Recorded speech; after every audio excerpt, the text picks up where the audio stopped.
La vérité en face. Sur Sud Radio, je suis très pressé, oui, parce que pour le coup, c'est un ouvrage très intéressant qu'on vous propose, que vous pouvez commenter. D'ailleurs, si vous avez des questions à poser à notre invité, 0826 300 300 sur Sud Radio. En tout cas, elle a été de loin la conseillère la plus en vue lors de cette présidentielle, à la fois bras droit et compagne d'Éric Zemmour. C'est Sarah Knafo, la femme de l'ombre, finalement passée à la lumière devant les projecteurs, très clairement, en une photo, un cliché, notamment publié à la une de Paris Match.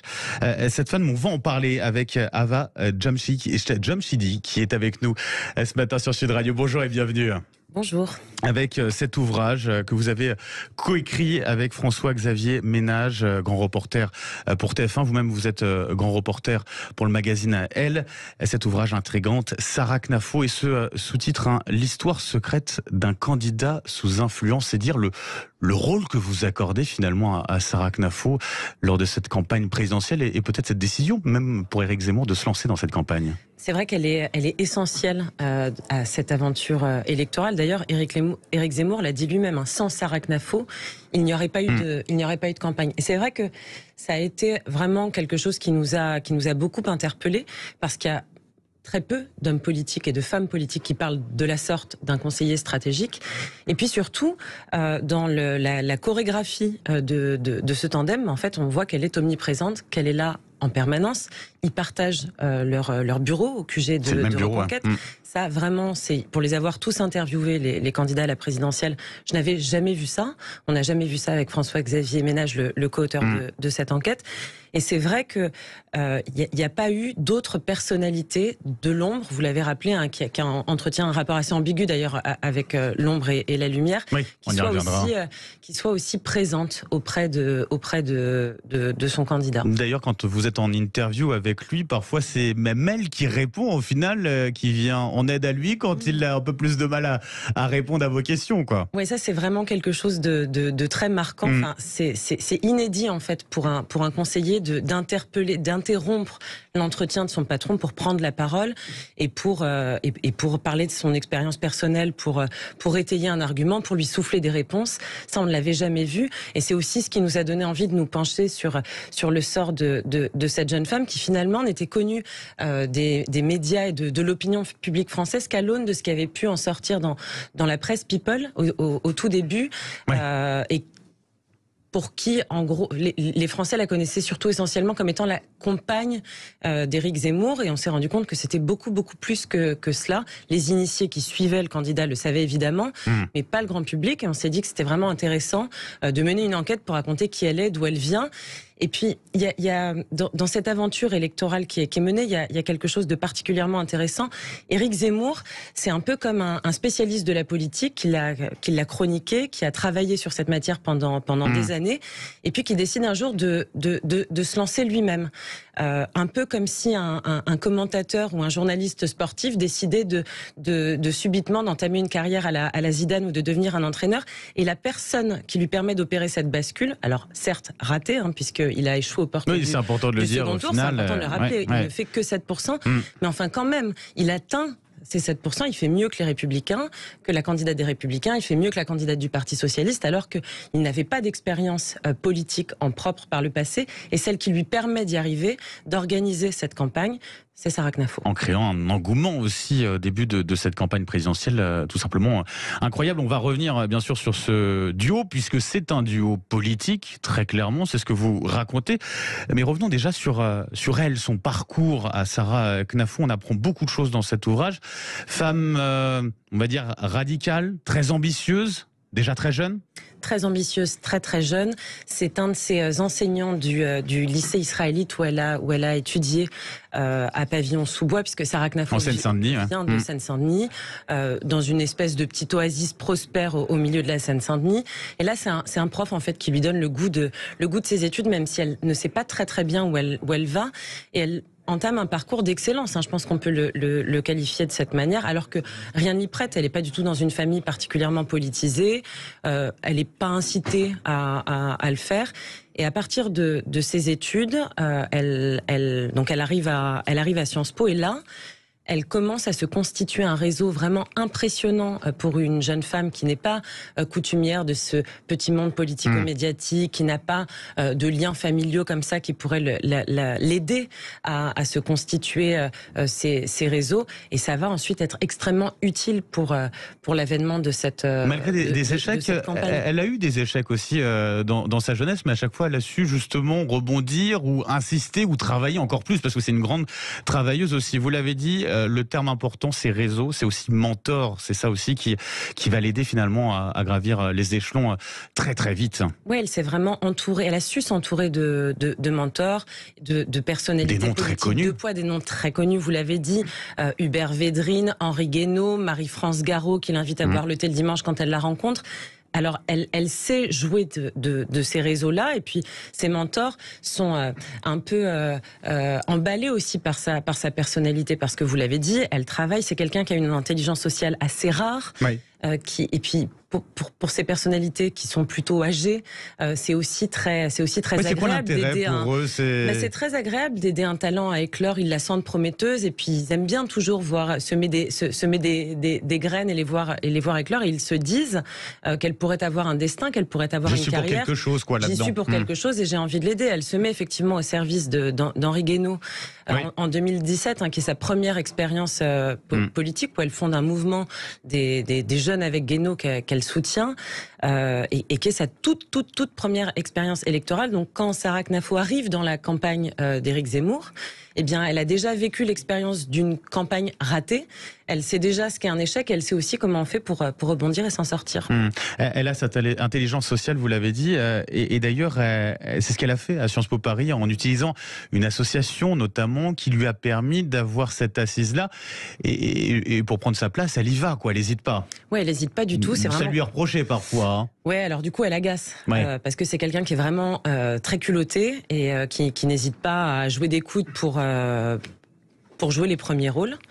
Et lors de sa participation à cette association, donc critique de la raison européenne, c'est vrai qu'elle se crée quelques inimitiés, parce que quand elle choisit des personnalités pour venir intervenir lors de ces conférences débats qui sont organisées à Sciences Po, avec les personnalités dont on a évoqué les noms, Hubert Védrine, Jean-Pierre Chevènement, Marie-France Garot, ce genre de personnalités politiques souverainistes, déjà, puisque c'est déjà dans cette famille idéologique qu'elle s'inscrit très clairement. Eh bien, Sarah Knafo exige qu'elle puisse préparer en tête-à-tête les entretiens et les conférences avec les personnalités en question. Donc c'est des moments où elle sait aussi jouer de son intérêt pour pouvoir ensuite nouer une relation professionnelle, politique. Enfin, c'est le réseau dont on parlait tout à l'heure, dont elle ne sait pas encore précisément à quoi cela pourra bien lui servir, mais dont l'histoire a montré que ça s'est avéré plutôt utile. Dans cette jeunesse, elle est encore jeune, elle a moins de 30 ans. Elle est très jeune. Aujourd'hui, elle a 29 ans. 29 ans, elle en avait 28 pendant la campagne présidentielle. C'est vrai que c'est assez surprenant. Mais à quel âge elle a rencontré finalement Éric Zemmour? Elle l'a rencontré dans le cadre familial, dit-elle, à l'âge de 15 ans. Voilà ce qu'elle nous dit.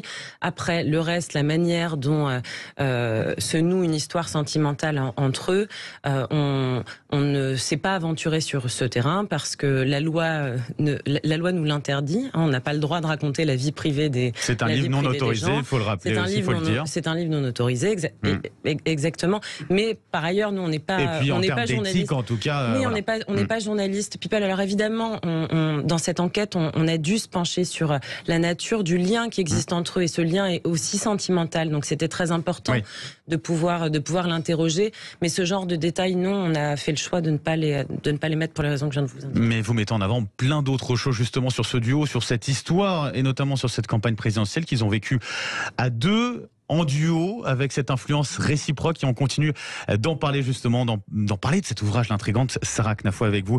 Ava Jamshidi, bien sûr, dans un instant sur Sud Radio, 9h43, vous nous appelez si vous voulez poser des questions à notre invité, 0826 300 300. À tout de suite sur Sud Radio.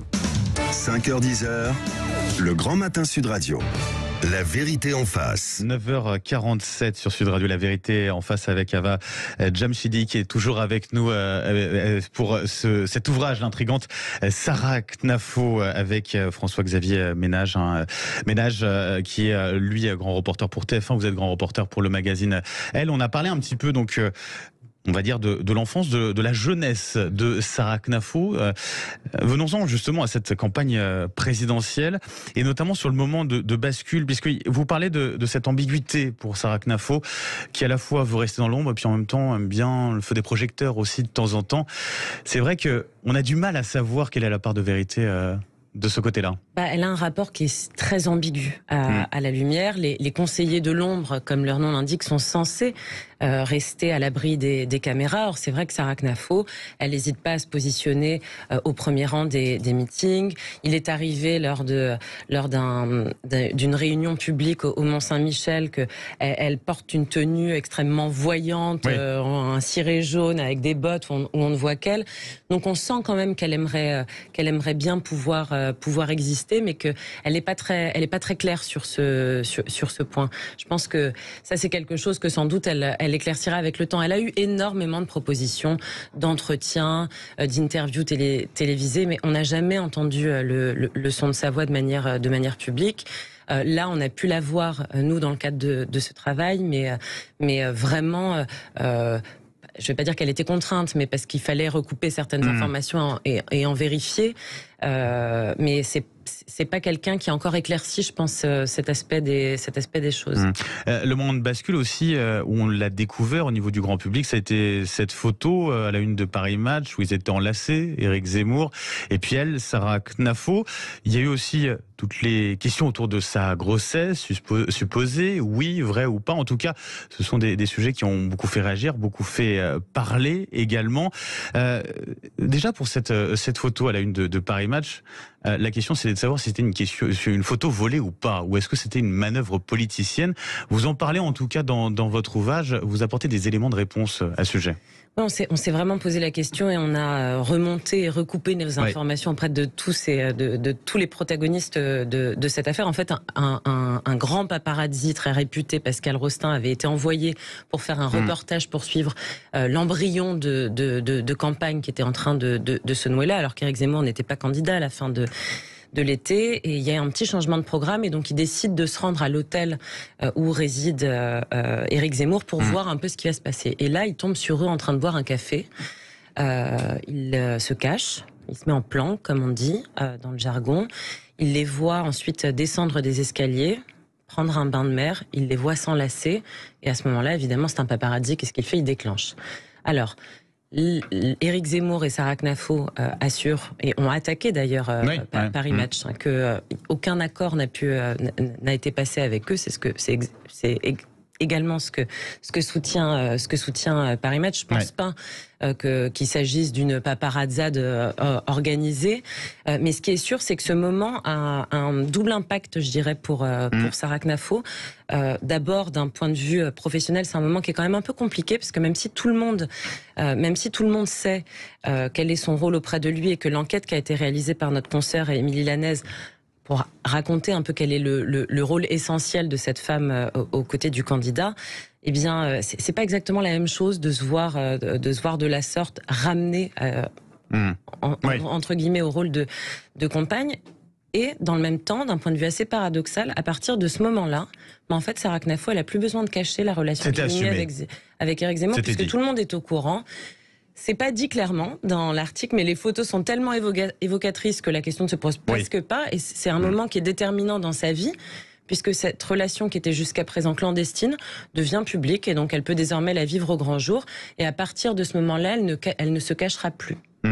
La question aussi que beaucoup de gens peuvent se poser par rapport à cette campagne présidentielle, et ce duo du coup entre Éric Zemmour, candidat, et Sarah Knafo, plutôt justement dans l'ombre, mais en conseillère, proche conseillère, et très importante auprès d'Éric Zemmour, c'est de savoir qui est la marionnette de qui un petit peu. Est-ce que la question se pose comme ça? Est-ce que Éric Zemmour n'est pas d'une certaine façon la marionnette d'une Sarah Knafo qui voit un peu plus loin même peut-être? Je pense qu'il y a une réelle émulation entre les deux, et c'est vrai qu'on ne sait plus trop qui est le mentor de qui, et qui est le maître et qui est l'élève dans cette relation. Ce qui est sûr, c'est que pendant toute la construction universitaire, les études de Sarah Knafo, Éric Zemmour a joué un rôle d'impulsion extrêmement important, mais Sarah Knafo a réussi là où il a échoué. Éric Zemmour a raté à 2 reprises le concours de l'ENA. Sarah Knafo, elle, y est parvenue, et elle connaît mieux que lui, pour le coup, les rouages de l'exercice de l'État. Elle a appris lors de stages, notamment à la préfecture de Pau, en préfecture de Seine-Saint-Denis, lors d'une mission, comment fonctionne l'administration, ce qu'Éric Zemmour ne connaît pas du tout. Et c'est vrai que du fait de cette expérience, même si elle est très jeune pour Sarah Knafo, donc qui est sortie à la Cour des comptes à l'issue de l'ENA, eh bien désormais ils sont vraiment dans un mouvement d'émulation et de conseils mutuels qui fait que je comprends tout à fait que vous posiez cette question. Après, dans le déroulement de la campagne, on a pu voir à plusieurs reprises des moments où le rôle de Sarah Knafo est absolument décisif, où elle joue presque le rôle de souffleuse. François-Xavier Ménage les a accompagnés à Londres en reportage, et il a observé une scène qui est assez sidérante de ce point de vue-là. Ils sont en train de préparer un discours, et puis Éric Zemmour a envie de se lancer dans quelque chose de très théorique. Et Sarah Knafo l'arrête et lui dit non, en fait, il va falloir expliquer que quand on passe de la gare de Saint-Pancras à la gare de Gare du Nord, on comprend l'exaspération des gens. C'est elle qui l'incite à parler de grands remplacements. Et c'est vrai qu'elle est extrêmement radicale et elle pousse le candidat à assumer cette carte-là dans le jeu politique et le jeu électoral qui se noue. Donc, ce qui est sûr, c'est qu'elle aussi, paradoxalement, malgré son très jeune âge, malgré sa petite expérience, a un rôle presque de mentor parfois à ses côtés. Avec un modèle, d'une certaine façon, dans cette campagne éclair au début, et c'est surprenant. Finalement, pour Sarah Knafo, en fait, finalement, pour elle, Éric Zemmour réussira sa campagne, sera élu si elle copie un petit peu la campagne d'Emmanuel Macron en 2017, quoi. Disons qu'elle s'en est fortement inspirée. Il y a quelque chose qu'on a relevé pendant cette enquête qui nous a beaucoup interpellés. C'est que Sarah Knafo, donc, qui est une vraie bosseuse pour le coup, a décidé, même si elle défend des idées d'extrême droite nationaliste radicale, rien à voir avec Macron. Rien à voir avec Emmanuel Macron, elle décide de se pencher sur la manière dont cette campagne s'est organisée. Et alors, pour l'étudier, si j'ose dire, elle se met pas du tout à lire des livres d'analyse politique ou des récits de campagne. Elle s'attelle à la lecture d'un document extrêmement austère, les Macron Leaks. Vous savez, ce sont ces mails qui ont été piratés, qui ont fuité. Et donc, elle les lit. Lors de la campagne d'Emmanuel Macron avec plein de militants, des cadres, des conseillers, des cadres, des journalistes, et elle épluche ces documents. Il y a des milliers de mails, c'est vraiment une lecture atroce. Et elle décide de tout éplucher pour comprendre comment on organise une campagne, comprendre là où ça a pêché, s'inspirer éventuellement de choses qui ont pu fonctionner dans cette campagne pour pouvoir les dupliquer et les mettre au bénéfice de son propre candidat qui défend, il faut le rappeler, des idées à milieu de celles d'Emmanuel Macron. Ava Jamshidi, deux dernières questions, c'est important quand même de les donner. Il y a un moment de bascule où Sarah Knafo, assez tôt finalement dans la campagne, n'y croit plus. Se dit là c'est fini pour Éric Zemmour. Ouais, elle y croit plus au moment de l'intervention militaire en Ukraine, puisque compte tenu des positions extrêmement poutinophiles d'Éric Zemmour et de la structure de l'électorat qu'elle devine dans leur rang, elle se dit bien que de toute façon les CSP+, qui constituent le cœur, pense-t-elle, avec raison pour le coup de son électorat, eh bien vont privilégier la stabilité et vont se reporter sur Emmanuel Macron. Figure d'État pour assurer une forme de pérennité du pouvoir, et que quand bien même il pourrait nourrir des affinités et être d'accord avec les idées extrêmement dures et âpres que défend son candidat, eh bien que finalement ils vont retourner vers Emmanuel Macron. Les faits lui ont plutôt donné raison. Il faut rappeler qu'à cette époque, juste avant l'intervention de Vladimir Poutine en Ukraine, Éric Zemmour est aux portes du second tour dans les sondages. Et autour de 17% à ce moment-là. Et s'ensuit une espèce de dégringolade infernale qui ne va cesser de baisser. Dernier mot sur Sarah Knafo, c'est passionnant, mais le temps passe vite. Sarah Knafo, présidente, un jour ou pas, la question se pose. En tout cas, quand on lui fait la réflexion dans la rue, elle sourit. Oui, elle sourit, elle dit pas non, elle n'exclut rien, et elle aurait tort d'exclure quoi que ce soit compte tenu de son jeune âge. On l'a rappelé, elle a 29 ans. Et c'est vrai qu'on peut se poser cette question, et c'est très rare de côtoyer dans une campagne des personnages dont les entourages ou dont vous pressentez qu'ils pourraient avoir un destin.